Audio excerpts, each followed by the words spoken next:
Assalamualaikum warahmatullahi wabarakatuh. Perkenalkan nama saya Sutam Rizky Wicaksono, ditemani dengan rekan saya Bapak Rudi Setiawan dan Bapak Purnomo untuk mempresentasikan optimasi sistem penilaian IC secara objektif dengan menggunakan metode murah.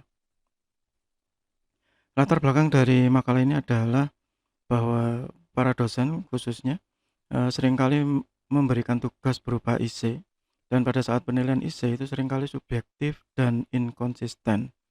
Dan biasanya memakan waktu yang menjadikan tugas IC itu tidak efisien. Kemudian penilaian IC biasanya eee, menggunakan kriteria-kriteria berikut untuk penjelasan secara detail alasan rasional pemilihan kriteria penilaian ini dapat dicek di makalah kami. Ya, saat ini kami menggunakan 5 kriteria, yaitu originalitas, novelty, tata tulis, kesesuaian tema, dan kualitas referensi yang digunakan oleh mahasiswa dalam mengerjakan IC. Pada kriteria ini juga di dalamnya termasuk melakukan cek plagiasi untuk mendapatkan nilai originalitas. Nah, dari semua kriteria tersebut, maka biasanya para dosen melakukan penilaian secara subjektif, sehingga dibutuhkan bantuan DSS atau Decision Support System atau sistem pendukung keputusan dalam bahasa Indonesia, dan bisa menggunakan berbagai macam metode atau algoritma. Pada penelitian ini kami menggunakan metode murah. Ya, mengapa kami menggunakan metode murah? Karena metode ini bisa menangani berbagai kriteria penilaian dengan mudah dan cepat, sehingga dapat dimanfaatkan secara langsung baik oleh dosen yang memahami sistem informasi ataupun teknologi informasi, ataupun dapat dimanfaatkan oleh dosen yang bukan dari bidang TI. Ranking yang objektif dan hanya memerlukan prosedur perhitungan dasar yang mudah untuk diotomasi, baik itu nanti untuk sistem informasi akademik ataupun yang lainnya. Langkah-langkah implementasi murah yang pertama adalah identifikasi alternatif dan kriteria. Dalam hal ini terdapat alternatif berupa tugas-tugas IC yang sudah dikerjakan oleh mahasiswa, sedangkan kumpulan kriteria adalah dari 5 kriteria yang sudah ditetapkan di awal. Kemudian ada pembobotan kriteria dengan menggunakan persentase hingga 5 dari kriteria tersebut mencapai 100%. Selanjutnya dibuat matrik keputusan sesuai dengan kriteria dan jumlah IC yang ada, dan kemudian dilakukan normalisasi dengan rumus sebagai berikut. Selanjutnya, dilakukan perhitungan skor rasio untuk matrik yang sudah dinormalisasi, dan hasilnya diurutkan dan diagregasi. Berdasarkan langkah-langkah tersebut, kami melakukan simulasi dari 6 IC yang sudah di-ranking dengan 5 kriteria penilaian yang sudah disebutkan sebelumnya.